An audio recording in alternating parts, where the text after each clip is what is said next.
Hi, so I'm Dr. Jagadish, mentor for biochemistry in Dopamine. Glad to meet you all in this session where we'll be doing a recall of NEET PG questions, which was concluded recently. So we'll be going each question one by one. So let's go to the first question. Okay, this is the first question. A 7-month-old infant was admitted with complaints of seizure, developmental delay, and cherry red spots on fundoscopy. Mother has a history of abortion at 8 weeks. Okay. Then the genetic testing was done, which revealed a mutation in an enzyme called hexosaminidase A. So this is a clue. So hexosaminidase A deficiency lead to a condition called Tay-Sachs disease. And this Tay-Sachs disease is characterized by accumulation of GM2 gangliosidosis.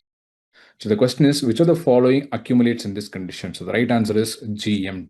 Let's see the other options. GM1. GM1 accumulates in a condition called GM1 gangliosidosis, which is caused due to the defect in the enzyme called beta galactosidase. Then glucocerebrosides accumulates in this condition called Gaucher's disease, the popular crumpled tissue paper cells will be seen in this condition, which is caused due to a different enzyme called glucocerebrosidase. Then sphingomyelin, which gets accumulated in Niemann-Pick disease,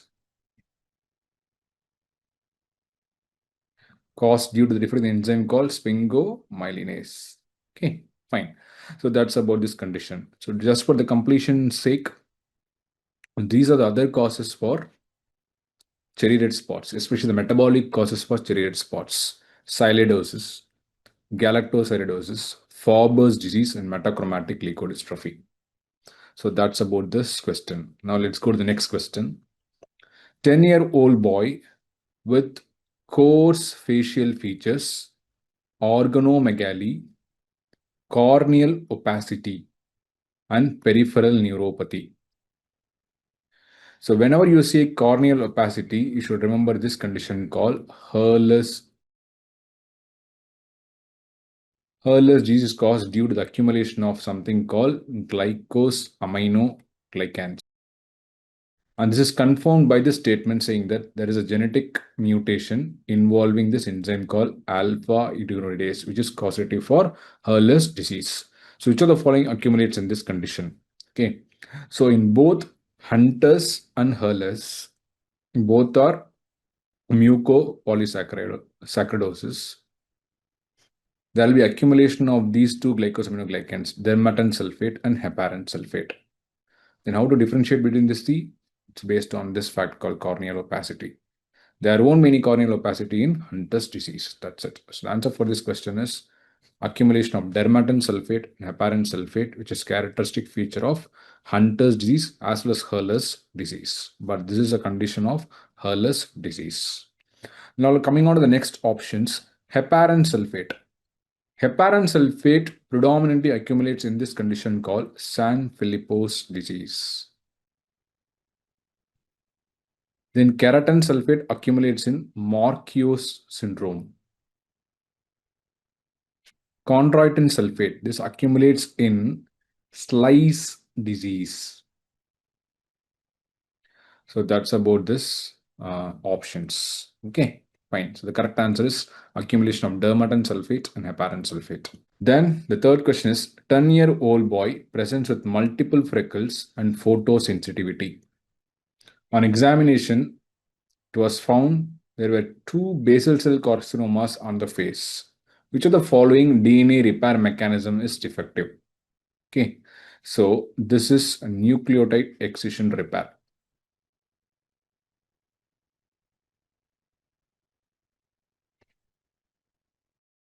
Which leads to a popular disease called xeroderma pigmentosa. Pigmentosa. So the answer is nucleotide excision repair. Okay, so this double strand DNA break repair can be repaired by two ways: homologous enjoining, non-homologous enjoining. Mismatch repair, hereditary non-polyposis colon cancer. Base excision repair, spinocerebellar ataxia. So that's about these options. That's it. So when there is a defect in homologous enjoining, it causes ataxia, telangiectasia, and Bloom syndrome. When there is a defect in non-homologous enjoining, it can cause severe combined immunodeficiency. That's it. So these are the answers for other options. That's it. Okay, now let's go to the next question. A 10-month-old boy presents with recurrent oral ulcers and recurrent respiratory tract infection. The lab investigation showed reduced B cell, reduced T cell, and reduced natural killer cells, and reduced activity of this enzyme called adenosine deaminase activity. Okay, so this points to the diagnosis called severe combined immunodeficiency, which is caused by multiple gene mutations. There are many causes for severe combined immunodeficiencies. Okay, for example, one of the commonest cause for severe combined immunodeficiency is X-linked severe combined immunodeficiency, which is caused due to this receptor defect called interleukin 2 receptor defect. There are other causes which are autosomal recessive. For example, this case where ADA was deficient comes under autosomal recessive severe combined immunodeficiency. And these are the other causes of autosomal recessive: Janus kinase 3 deficiency, interleukin 7 receptor alpha, interleukin 21 receptor deficiency, CD3, CD45, CD8, and there's DNA polymerase deficiency. So the features will be T cells will be low, B cells will be low, and there will be low natural killer cells. Because of this, there will be a severe immunodeficiency. That's why the patients will have recurrent respiratory tract infection. Treatment: gene therapy, enzyme replacement therapy, or hematopoietic cell transplant. So that's about this question. So the correct answer for this question is severe combined immunodeficiency. Okay, fine. Now, which of the following molecular diagnostics is useful in syndromic conditions like meningitis? See, the question here mentions meningitis can be either bacterial, viral, or thing. So in case of viral, it can be any virus. So here, the best investigation that you can do is multiplex PCR. What is multiplex PCR? Multiplex PCR is you can use multiple sets of primers so that you can look for multiple infectious organisms at one shot. So it will help you to look for multiple infectious organisms in one single PCR reaction. So that's the advantage of doing multiplex PCR. Okay, so what is uniplex PCR? Uniplex only one set of primer. So you can amplify only one gene. Okay, so what is nested PCR? Nested PCR is two sequential PCRs. So when you will do this, nested PCR is usually done when the target DNA sequence to be amplified is very minimal. One. Okay, so that is a condition where you will attempt nested PCR. So what is the next option? This arbitrarily timed PCR. This arbitrarily timed PCR is based upon DNA fingerprinting method. Okay, this is usually done to map the polymorphism or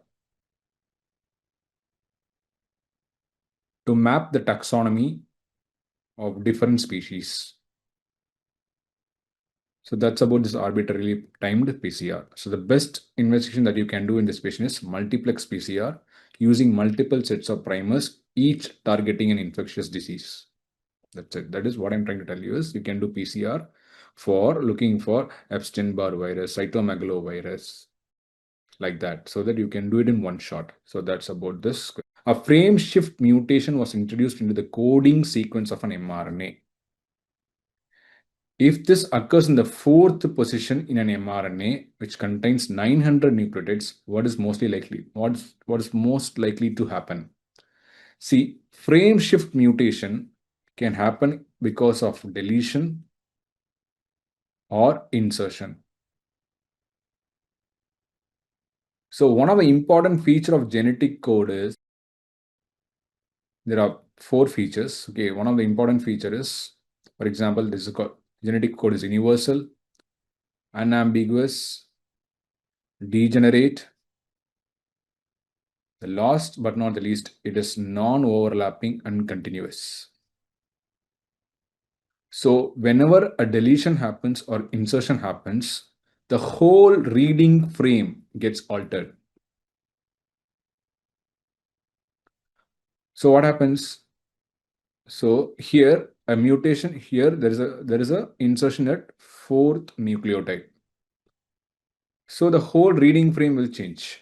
1, 2, 3. Now a new nucleotide comes inside. So that will become 4, 5, and 6. So there is a new codon that can code for a different amino acid. So that will shift the whole reading frame. So what this will do is it will lead to complete loss of function of a protein.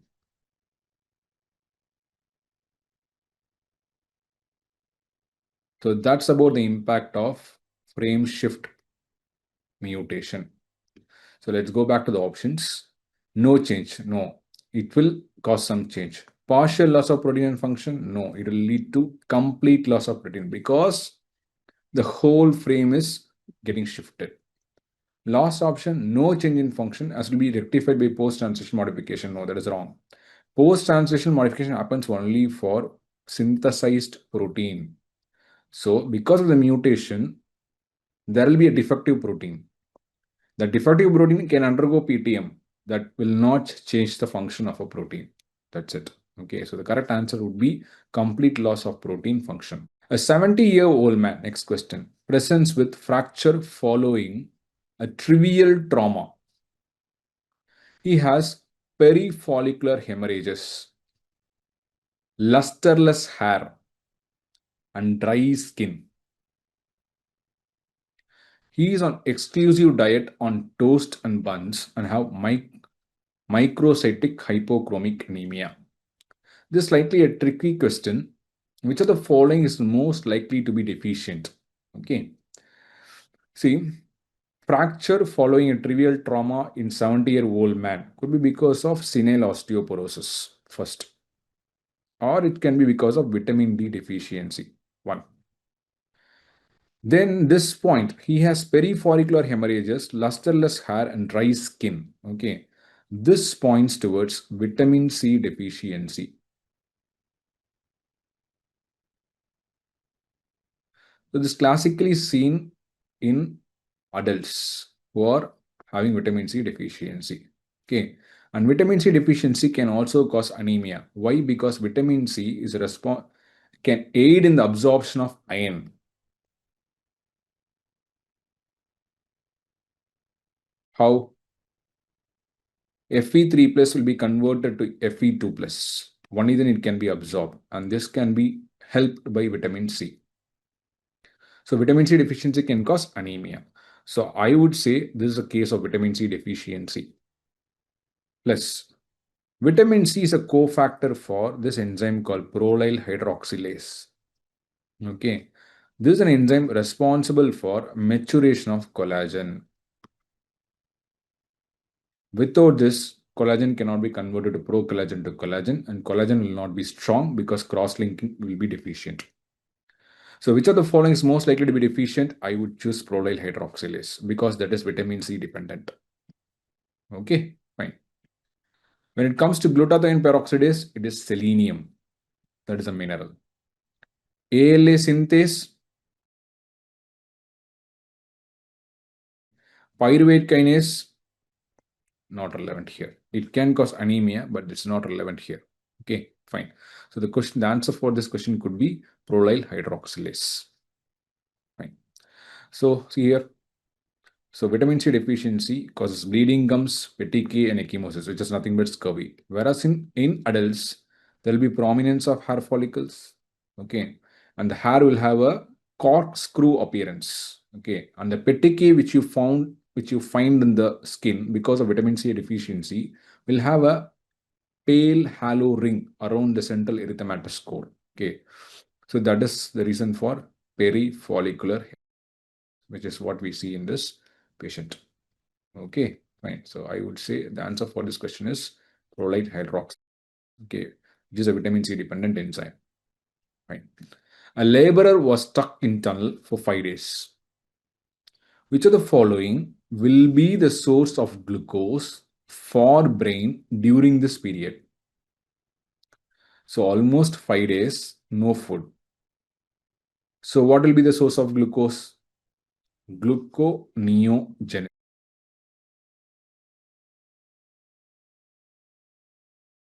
The immediate source of glucose, that is, you take meal in the breakfast and then you take your meal. The period in between this lunch and breakfast, your glucose level will drop. Okay, that will come from glycogenolate. And glycogen can be a source of glucose only for a day, maximum. After that, gluconeogenesis should pitch in.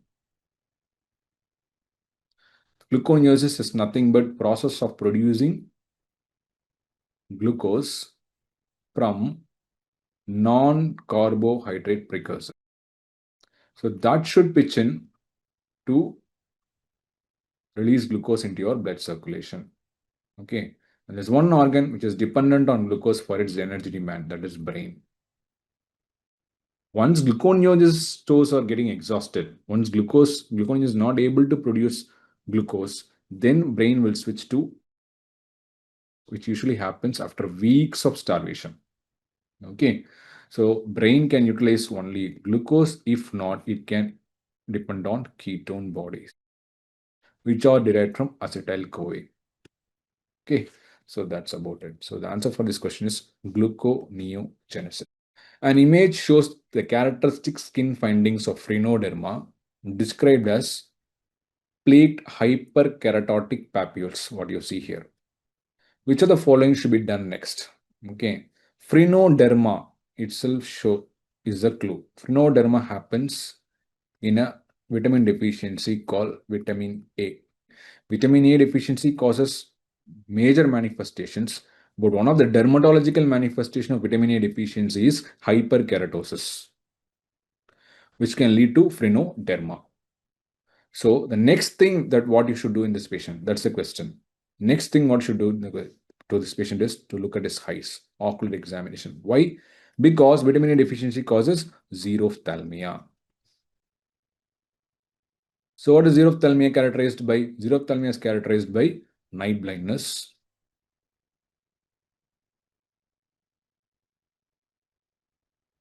white hot spots,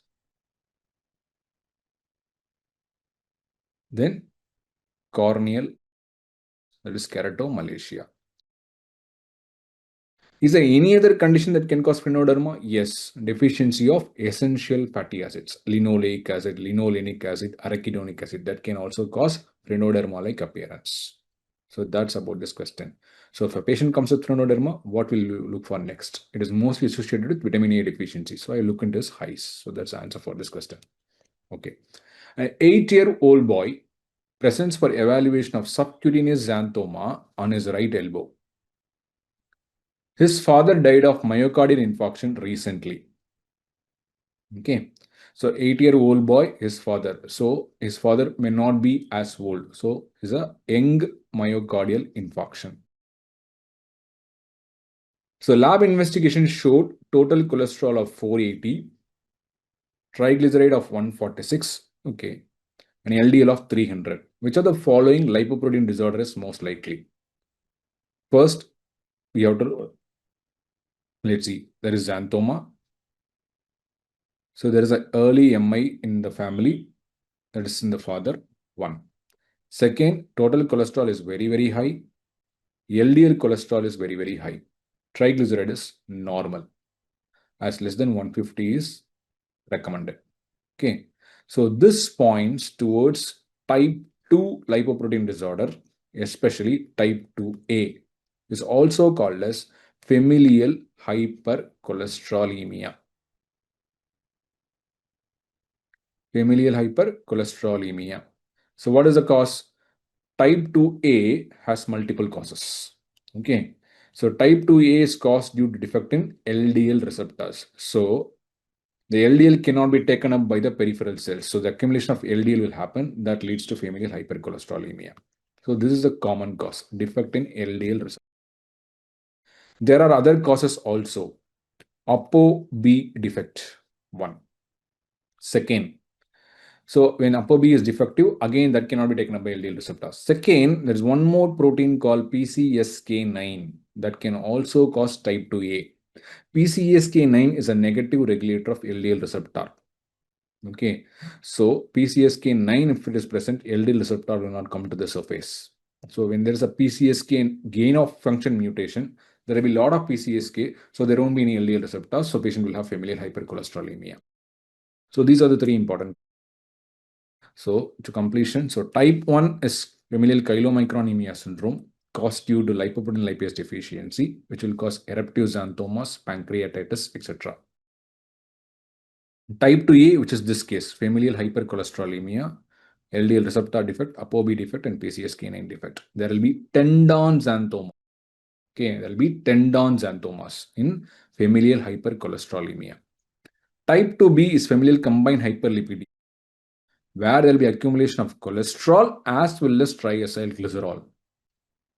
Type 3 is broad beta disease, also called as familial dysbeta lipoproteinemia, where the clearance of remnants is disturbed. So there will be accumulation of VLDL remnant and chylomicron remnant, and this is characterized by palmar xanthoma. Type 4. Type 4 is familial hypertriglyceridemia, which is autosomal dominant. Cause is not known, but there will be increase in VLDL as well as chylomicrons. So there will be eruptive xanthomas in type 4. So that's about all the conditions. What is the mechanism of action of this drug called pegloticase? Very simple. Pegloticase is nothing but recombinant uricase. Okay. Why it's called PEG? That's because it's a recombinant polyethylene glycolated uricase. Pegylated uricase. That's called as pegloticase. What's the function of this enzyme? This will convert uric acid to form allantoin. It will make it water soluble, so that comes out in urine. Okay. So in which condition this drug is given? Whenever uric acid levels are very high. So which condition uric acid levels will be high? Gouty arthritis.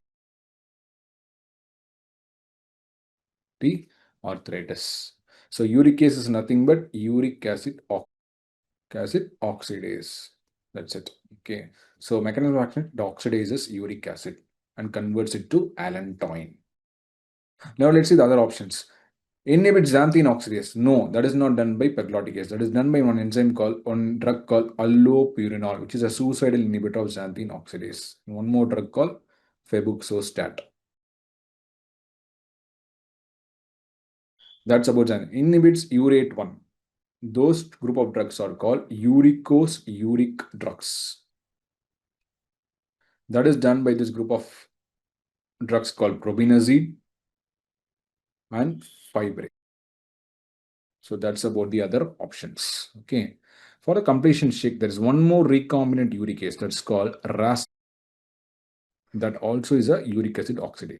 Pegloticase is usually reserved for chronic refractory gout. That is gout which is not responding to allopurinol or uricose uric drug.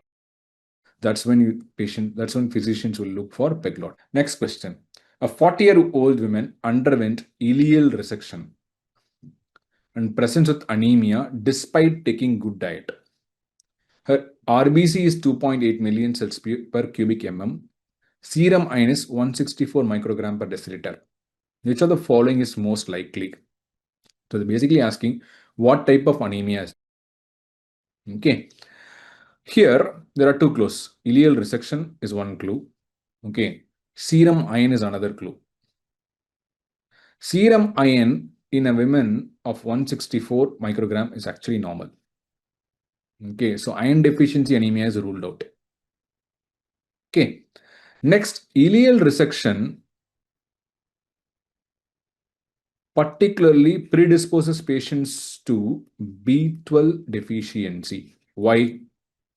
Because when you see B12 absorption, B12 from the diet enters into stomach, and that is bound by intrinsic factor produced by parietal cells of stomach.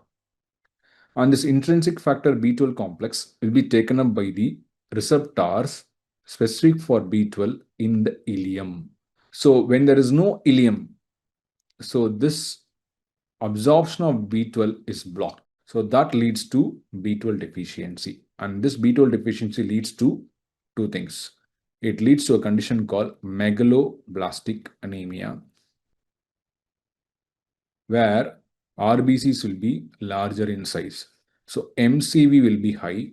Then there will be hyper-segmented neutrophils. Then there will be accumulation of one amino acid called homocysteine. So patients will have homocystinemia, and there will be accumulation of one acid called methylmalonic acid. So these are the complications of B12 deficiency. So going back to the question, so this is more likely to be megaloblastic anemia because of this history, ileal resection, okay, which predisposes to vitamin B12 deficiency. Under hypothetical condition, so this is the next question, where blood glucose levels spikes to 2 to 3 times the normal, and that is sustained at that level. What happens to insulin levels? So this question is mainly to check your knowledge on insulin secretion kinetics.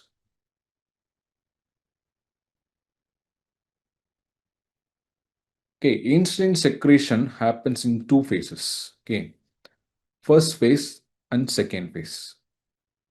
The first phase is a dynamic first phase. It's very dynamic. Second phase is sustained steady state release. Okay, so what is it? So how insulin is released? Glucose comes inside the pancreatic beta cell, undergoes glycolysis to form ATP. And that will close it. ATP will cause closure of ATP sensitive potassium channel. This will close. Because of this closure, there will be depolarization. And this causes opening of voltage gated calcium channels. So calcium will come inside, and that causes exocytosis of insulin. So this is called glucose stimulated insulin secretion. This is what happens in the beta cell. So insulin is released. Okay. The insulin, which is already synthesized and present in the beta cell, that is called reserve pool. That will be immediately released, readily releasable pool. Once the glucose comes inside, that will be released immediately. That is responsible for this dynamic first phase. As the glucose level spikes, for example, you see this is 11 millimolar. 11 millimolar is more than 200. As the glucose level spikes, the insulin which is already synthesized and kept inside the vesicles will be released immediately. That is called dynamic first phase. Okay, but after some point of time, if the glucose still continues to be high, it cannot keep on releasing it, because whatever is already synthesized and kept is released. So it is followed by a slower, sustained insulin released. That is the second phase. That's it. So dynamic first phase, there will be immediate spike in insulin. As the glucose levels continue to remain high, the second phase will be the slow, sustained release of. So going back to the previous options, sudden rise in insulin followed by a slower, sustained response. That's it. That's because dynamic first phase followed by a slower, sustained second phase. That's it. Let's see B, continuous increase in insulin until a maximum concentration. No, that will not happen. Increase in insulin followed by a decrease below the baseline. No, it will not come. As the glucose levels are high, beta cells will try to synthesize insulin and release it, but at a slower, sustained manner. Initial increase followed by continued increase in insulin. No, it goes like this, comes down, and it will be like. So the first option is the right answer. A 22-year-old college student flies to Leh, okay, which is situated at an altitude of 3,700 meters above the sea level. So a college student goes to Leh, which is in a higher altitude.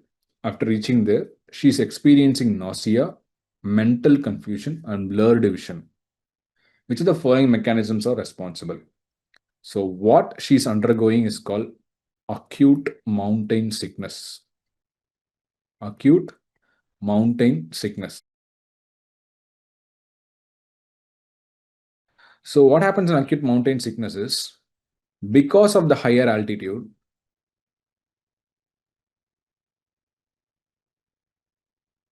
there will be decrease in the partial pressure of oxygen. So there will be hypoxia. And hypoxia causes vasodilation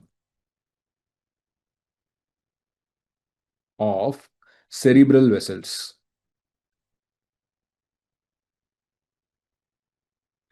This can cause transudation of fluid into the brain tissue. That can cause damage to the brain cell. Okay, so that is the reason for all these symptoms: nausea, confusion, okay, blurred vision. Okay, so that is what is happening in this student who has gone to high altitude. Okay, so this is because of the vasodilatation of cerebral vessels in response to hypoxia, leading to transudation of fluid into the brain tissue. That's it. So that is acute mountain sickness. And there's one more condition called high altitude cerebral edema that also presents like this, but this is a little bit dangerous. Because if you leave it untreated, it can lead to herniation of brain. So this is a little bit on the severe side. Okay, fine. So that's about this thing. So what is the right answer? Decrease in PO2 leading to vasodilatation of cerebral vessels, leading to transudation of fluid. So that is the right answer. Okay, fine. So which of the following, if given in large volumes, can lead to hyperchloremic metabolic acidosis? So what causes hyperchloremia and what causes metabolic acidosis? That is decreased pH, then decreased bicarbonate. So this is hyperchloremic metabolic acidosis. So which IV fluid, when you give excess, can cause hyperchloremic metabolic acidosis? The answer is normal saline. Why? The explanation behind this is bicarbonate and chloride both are involved in maintaining ionic balance in the cell. So what happens is, when you give a lot of normal saline, what is normal saline? Normal saline is nothing but 0.9% sodium chloride. So when you give a lot of normal saline, there will be increased chloride in your blood. And what this will cause is increased negative ion in the blood. So what that will cause? It will force bicarbonate to go into the cell. From the blood, the bicarbonate will go into the cell. So there will be loss of bicarbonate in the ECF. So what that will cause? That will cause acidosis. You understand? So bicarbonate will move from the blood into the cell. So the extracellular bicarbonate levels will fall. That can cause acidosis. That's it. Okay. So that's the reason why when you give a lot of normal saline, you will have hyperchloremia. At the same time, you'll have less bicarbonate. That leads to metabolic acidosis. That's the reason for chloremic metabolic acidosis. One. This is the reason, this is the explanation for this question. Okay. So the answer is normal saline. One added point here is, when bicarbonate is lost due to acidosis, what happens? Chloride will move into the ECF. From the cell, it will move into the ECF to maintain the ionic balance. That's what I'm trying to tell you. Because both chloride and bicarbonate are involved in ionic balance. Next question. This is a question on acid-base ABG report interpretation. A patient present with multiple chest contusions, arterial blood gas analysis shows pH of 7.3, bicarbonate of 16, PCO2 of 44, and they have given you base excess and sodium and chloride. So they're given you some options. Basically, they are asking you what type of acid-base disorder is this? Okay, now let's try to work out. pH of 7.3. What is this? This is acidosis. Because normal is 7.35 to 7.45. So patient is having acidosis. Now the question is whether it is metabolic or respiratory. So if it is metabolic, bicarbonate should be low. If it is respiratory, PCO2 should be high. Okay, now let's see. Bicarbonate 16. Normal is 22 to 26. Let's say 22 to 26. So it is low. Okay, fine. Then PCO2 35 to 45.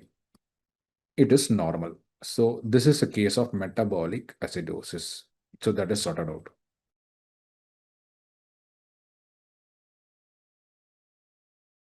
Now they have given you base excess.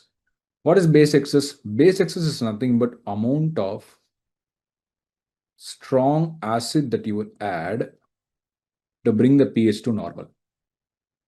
Okay, it's a calculated parameter. Okay, to bring pH to normal. Usually, it is in the range of -2 to +2. If it is less than, more than minus, that means it's already acidotic. You don't want to add any, sorry, you don't want any add any acid. So it's already acidotic. So that also confirms is a case of metabolic acidosis. So whenever you see a case of metabolic acidosis, the next thing what you should do is to calculate anion gap. Okay, how do you calculate anion gap? Sodium plus potassium minus bicarbonate plus chloride. So here potassium is not given. So potassium is also negligible. So don't want to worry about it. So 130 minus, what is chloride? 84 plus bicarbonate 16. So 130 minus 90, 100. So anion gap is 30. So it's a metabolic acidosis with an anion gap of 30. So that's the answer. So metabolic acidosis with anion gap of 30. Okay. So that's about this question. Okay. Fine. Now, next question. A patient presents with bleeding symptoms that resolves after administration of vitamin K injection. So which of the following is most likely underlying condition? Very interesting question. So let's see the options first. Hemophilia. No, that is because of factor VIII. Pernicious anemia. So that is an autoimmune disease. That has nothing to do with vitamin K. Okay. That is to do with vitamin B12. Okay. Hepatitis. Okay. It has to do with bleeding. Why? Because hepatitis causes liver damage. Whenever the liver is damaged, what happens? Clotting factors will not be produced. So that can also cause bleeding, which is indicated by increased prothrombin time, PTINR. Okay, so it could be either B or D. I would say B because in biliary obstruction, what happens? When you have biliary obstruction,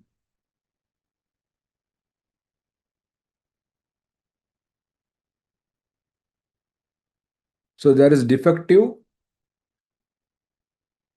fat absorption because bile is needed to absorb fat. Okay, so there's defective fat absorption. So when I say fat, it also includes fat soluble vitamins. So there will be defective absorption of vitamin A, vitamin D, vitamin E, and vitamin K. So fat soluble vitamins will not be absorbed. So that leads to a condition that leads to vitamin K deficiency. So which causes bleeding? That's it. So when you give vitamin K to this patient by injection, that will resolve this issue.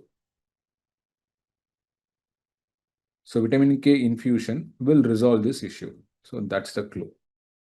So that will cause a resolution of bleeding. That's it.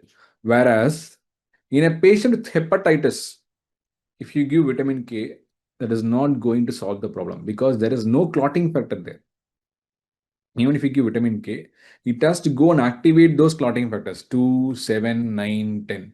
So because of the liver defect, this 27910 cannot be produced. So vitamin K infusion may not correct bleeding in hepatitis. Okay, so that's the answer. So that the appropriate answer could be biliary obstruction, since vitamin K infusion has corrected the bleeding problem. So which of the following condition follow this pattern? Basically, it is I think they would have given a picture of mitochondrial inheritance like this. Okay, so mother is affected. Let's say she got married and she has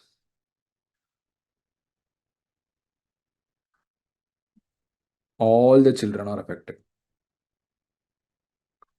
Would have got some picture like, okay, but when the children got married, again only the deceased mother is transmitting the disease. The deceased father is not transmitting the disease. Let's say like that. So this is an exclusive mitochondrial inheritance.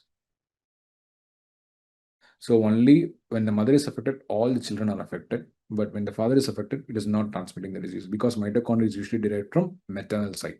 Okay. So it's maternal inheritance. So which conditions exhibit maternal inheritance?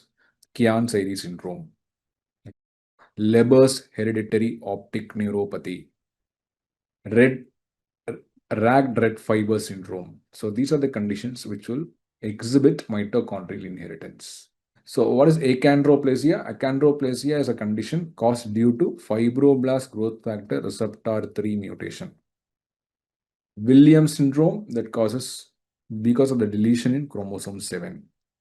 Prader-Willi chromosome 15, which also exhibit imprinting, genomic imprinting. So that's about the other options.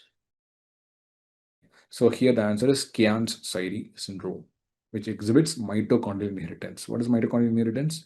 When the mother is affected, all the children are affected. But when the father is affected, the disease is not getting transmitted, because mitochondria is exclusively derived from a 40-year-old man presents to OPD with features of osteo. Examination reveals outward bending of both the legs, okay, which is also called as genu valgum. So bilateral genu valgum with features of osteoporosis. Which of the following is not used in management?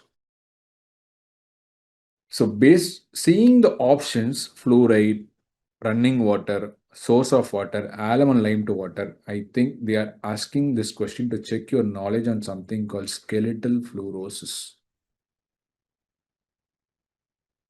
which usually arises because of drinking water with increased fluoride content, basically more than 1 milligram per liter. Okay, fine. This in drinking water which has more fluoride can lead to dental fluorosis and skeletal fluorosis.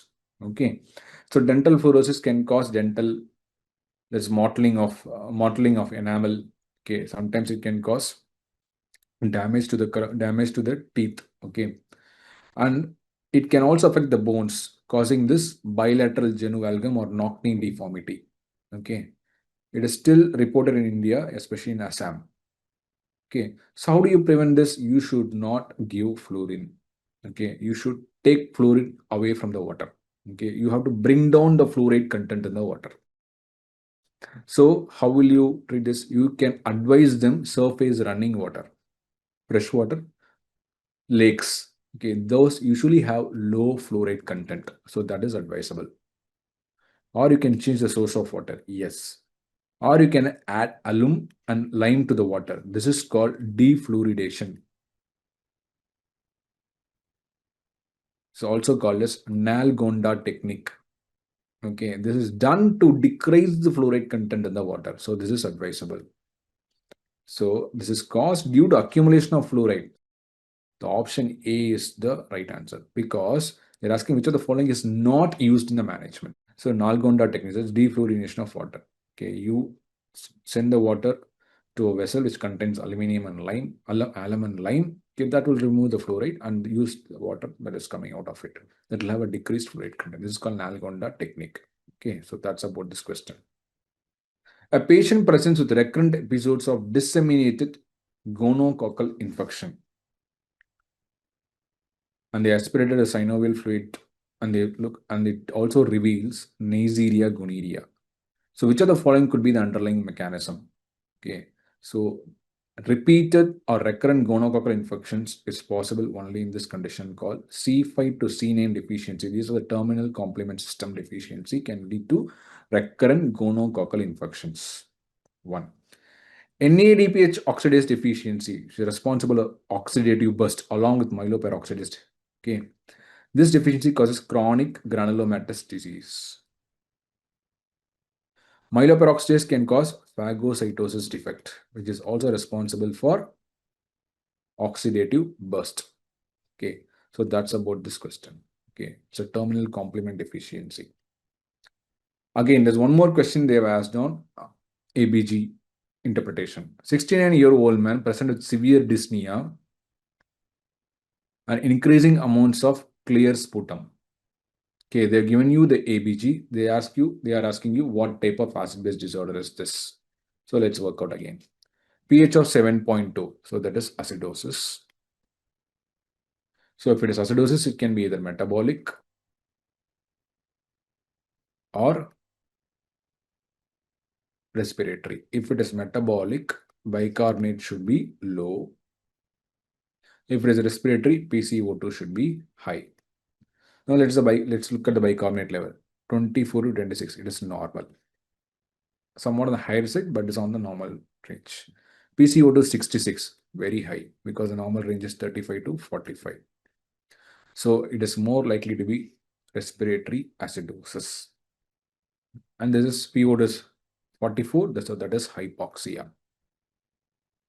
Okay, fine. So this is a case of respiratory acidosis. A baby boy presents with orange-colored tonsils and a history of multiple cardiovascular deaths in the family. The lab result shows cholesterol of 80 milligram per deciliter, triglycerides of 146, but HDL is very, very low, less than 5 milligram per deciliter.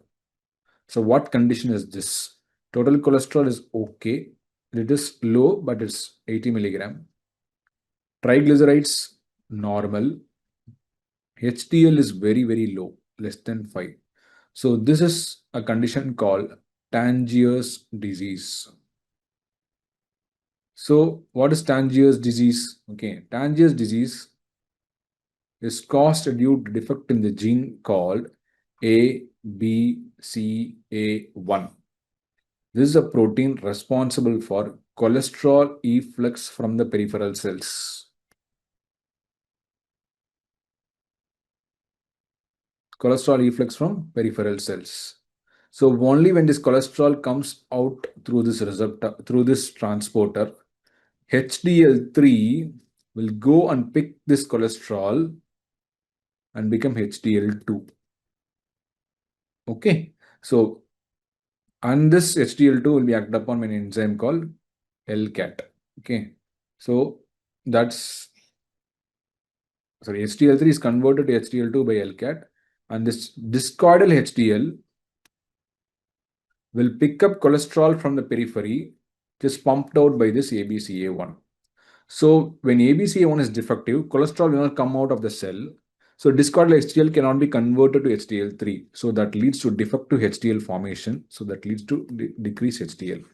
Since HDL is a good cholesterol, it cannot take cholesterol from the periphery. So all cholesterol will stay back in the cells. It can accumulate in the tonsils. That is a condition. That is the reason for orange tonsils. So that is the reason. That is answer for this is Tangiers disease. Okay, orange colored tonsils. It's Tangiers disease caused due to a defect in a mutation called ABCA1. This is a cholesterol efflux transporter. The third option is also interesting. Familial A beta lipoproteinemia, where LDL will be low. Okay, total cholesterol will be low. Okay, VLDL will be low. Okay, This is caused due to a defect in a protein called microsomal triacylglycerol transfer protein, which is responsible for ApoB assembly also. So ApoB is not there, so all ApoB containing lipoproteins will be low. What are ApoB containing lipoproteins? LDL, VLDL in kilomicrons. Okay, so that is familial A beta lipoproteinemia.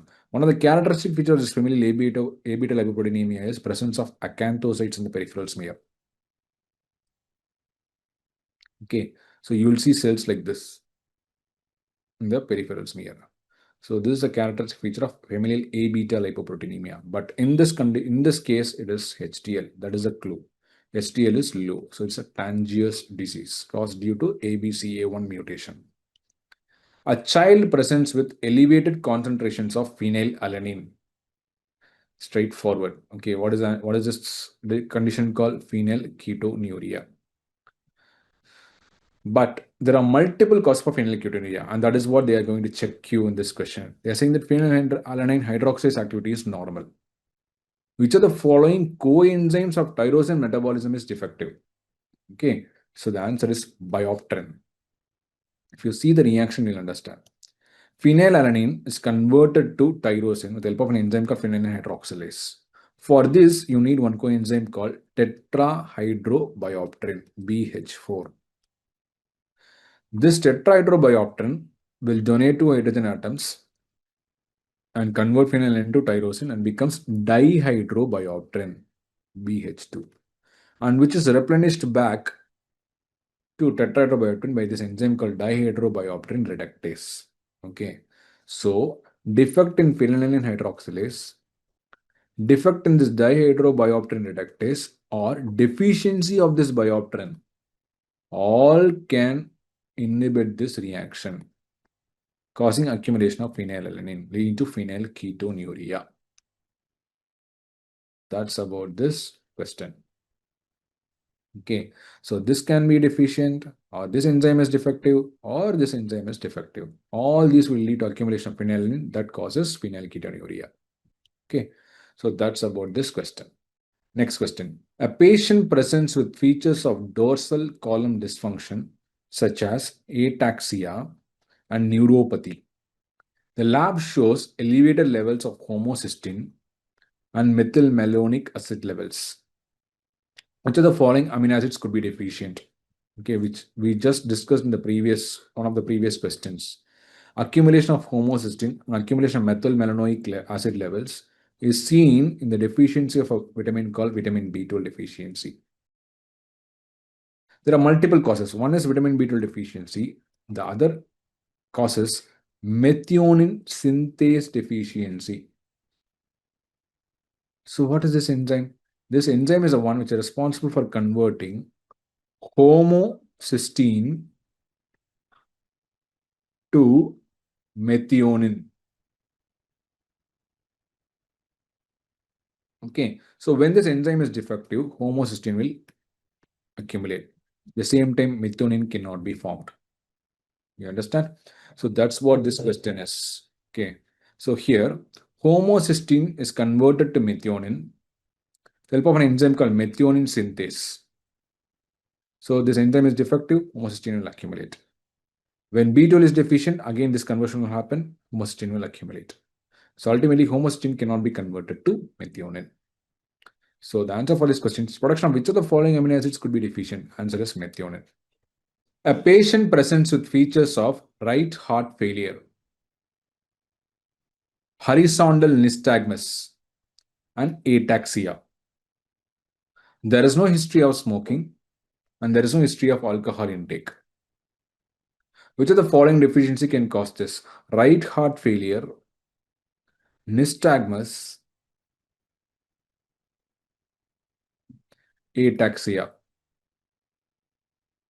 This can be seen in deficiency of vitamin called B1, which is nothing but thiamine.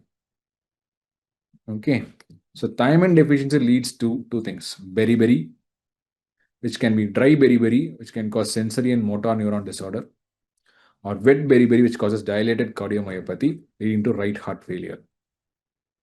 Next, it can cause Wernicke's encephalopathy. Okay, causing brain damage, leading to ataxia and nystagmus. Or it can even lead to something called Korsakoff psychosis, where patients will experience something called confabulation, making up stories. It causes cognitive and memory disturbances. So patients will start making up stories. So these are the deficiency manifestations of thiamine. Very, which can be wet or dry. Wernicke's encephalopathy causes nystagmus and ataxia and Korsakoff psychosis. So the answer for this question is a patient presents with long limbs. Arm span is greater than the height and there is ectopia lentis. Which of the following gene defect is responsible? Long limbs, arm span more than the body height, and subluxation of limbs, that is ectopia lentis, all points towards a condition called Marfan's syndrome.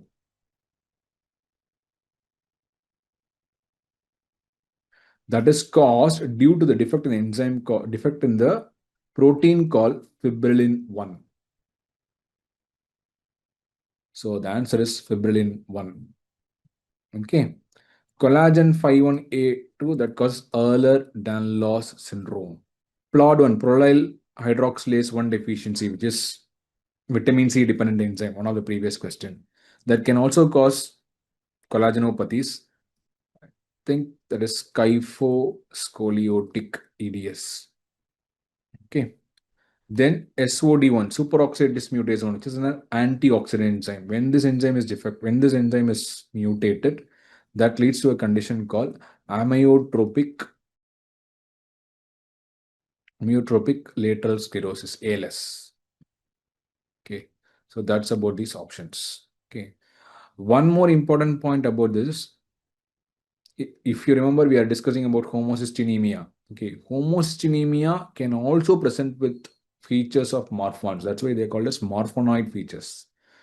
Okay, homocystinemia can also cause morphonoid features. So these are the things. So they'll be very tall.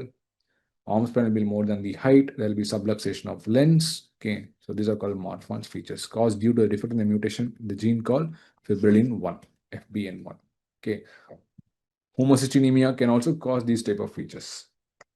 Morphonoid thing, that's it. So we have covered based upon the inputs we have covered. We have recalled these questions which has been asked in the NEET PG. Dopamine for giving me this opportunity to discuss this NEET PG recall questions. Thank you.